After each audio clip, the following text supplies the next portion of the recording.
টানা লম্বা ছুটিতে যাচ্ছে শিক্ষা প্রতিষ্ঠান। ইরান যুদ্ধ নিয়ে মার্কিন মিডিয়ার সংবাদকে ভার্চুয়াল বিশ্বাসঘাতকতা বললেন ট্রাম্প। ব্যবসায়ীকে কুপিয়ে হত্যা, অভয়নগরে চলছে হরতাল। সর্বশেষ জানাবো, রেজিম চেঞ্জ ঘটিয়েছে যুক্তরাষ্ট্র, তারাই আছে, আপনারা কেউ ক্ষমতায় নেই। শিরোনাম শুনলেন, এবারে বিস্তারিত। টানা লম্বা ছুটিতে যাচ্ছে শিক্ষা প্রতিষ্ঠান। আসন্ন পবিত্র ঈদুল আজহা ও গ্রীষ্মকালীন অবকাশ উপলক্ষে দেশের সর্বস্তরের শিক্ষা প্রতিষ্ঠানে দীর্ঘ ছুটি শুরু হচ্ছে। আগামী 24শে মে থেকে সরকারি বেসরকারি প্রাথমিক বিদ্যালয়, মাধ্যমিক বিদ্যালয় এবং মাদ্রাসাগুলোতে একযোগে এই ছুটি শুরু হবে। তবে ক্যালেন্ডার অনুযায়ী 24শে মে থেকে ছুটি শুরু হওয়ার কথা থাকলেও শিক্ষার্থীরা মূলত 21শে মের ক্লাসের পরই লম্বা ছুটিতে যাওয়ার সুযোগ পাচ্ছে। শিক্ষা মন্ত্রণালয়ের মাধ্যমিক ও উচ্চশিক্ষা বিভাগ, কারিগরি ও মাদ্রাসা শিক্ষা বিভাগ এবং প্রাথমিক ও গণশিক্ষা মন্ত্রণালয়ের প্রকাশিত 2026 সালের সংশোধিত শিক্ষাপঞ্জি ছুটির তালিকা বিশ্লেষণ করে এই তথ্য নিশ্চিত হওয়া গেছে। শিক্ষাপঞ্জি অনুসারে সরকারি বেসরকারি প্রাথমিক বিদ্যালয়, মাধ্যমিক বিদ্যালয়, কারিগরি শিক্ষা প্রতিষ্ঠান এবং মাদ্রাসাগুলোতে 24শে মে থেকে ছুটি শুরু হবে। তবে 22 ও 23শে মে শুক্র ও শনিবার সাপ্তাহিক ছুটি থাকায় 21শে মে বৃহস্পতিবারই হবে অধিকাংশ প্রতিষ্ঠানের শেষ ক্লাস বা কর্মদিবস। ইরান যুদ্ধ নিয়ে মার্কিন মিডিয়ার সংবাদকে ভার্চুয়াল বিশ্বাসঘাতকতা বললেন ট্রাম্প। ইরান যুদ্ধের সংবাদ কভারেজ নিয়ে মার্কিন গণমাধ্যমের তীব্র সমালোচনা করেছেন যুক্তরাষ্ট্রের প্রেসিডেন্ট ডোনাল্ড ট্রাম্প। ইরান সামরিকভাবে শক্ত অবস্থানে রয়েছে এমন প্রতিবেদনকে তিনি ভার্চুয়াল বিশ্বাসঘাতকতা হিসাবে উল্লেখ করেছেন। বুধবার 13ই মে কাতার ভিত্তিক সংবাদ মাধ্যম আল জাজিরার এক প্রতিবেদনে এই তথ্য জানানো হয়। নিজের সামাজিক যোগাযোগ মাধ্যম ট্রুথ সোশ্যালে দেওয়া এক পোস্টে ট্রাম্প বলেন, কিছু সংবাদ মাধ্যমের প্রতিবেদন শত্রুপক্ষকে সহায়তা করছে এবং ইরানকে অযথা আশা দিচ্ছে।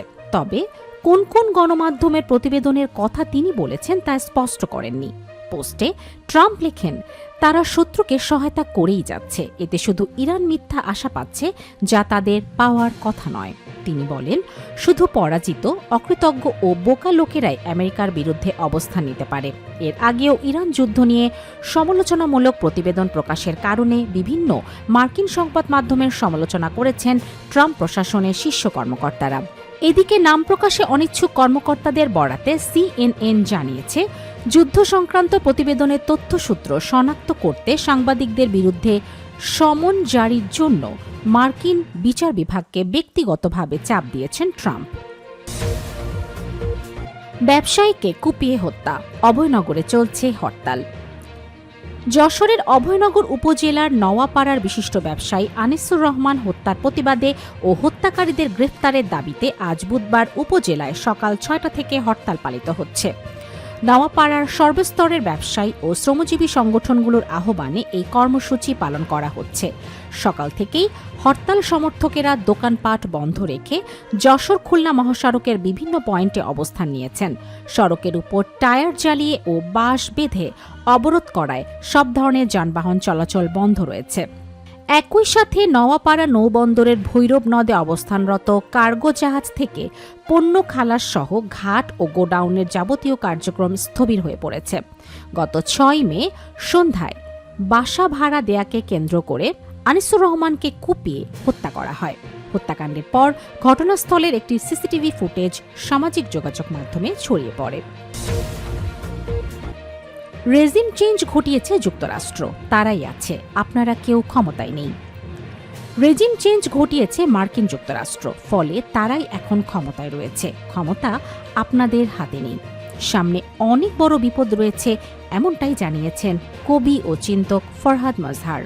মঙ্গলবার 12ই মে কাকরাইলে Institution of Diploma Engineers Bangladesh ভবনে এনসিপি সমর্থিত সংগঠন ন্যাশনাল ওলামা অ্যালায়েন্সের শাপলা গণহত্যা বিচারহীনতার এক যুগ শীর্ষক আলোচনা সভা ও তথ্যচিত্র প্রদর্শনীতে বিশেষ অতিথির বক্তব্যে তিনি কথা জানান। এনসিপির ন্যাশনাল ওলামা অ্যালায়েন্সের NU এর আহ্বায়ক মাওলানা আশরাফ উদ্দিন মাহাদির সভাপতিত্বে আলোচনা সভায় আরও বক্তব্য রাখেন হেফাজতে ইসলাম ও খেলাফতে মজলিসের নায়েবে আমির মাওলানা আহমেদ আলী কাশেমি। এনসিপির উত্তরাঞ্চলের মুখ্য সংগঠক সার্জিস আলম, যুগ্ম আহ্বায়ক সরওয়ার তুষার, গবেষক মুসা আল হাফিজ ও এনইউ এর সদস্য সচিব মাওলানা সানাউল্লাহ খান প্রমুখ।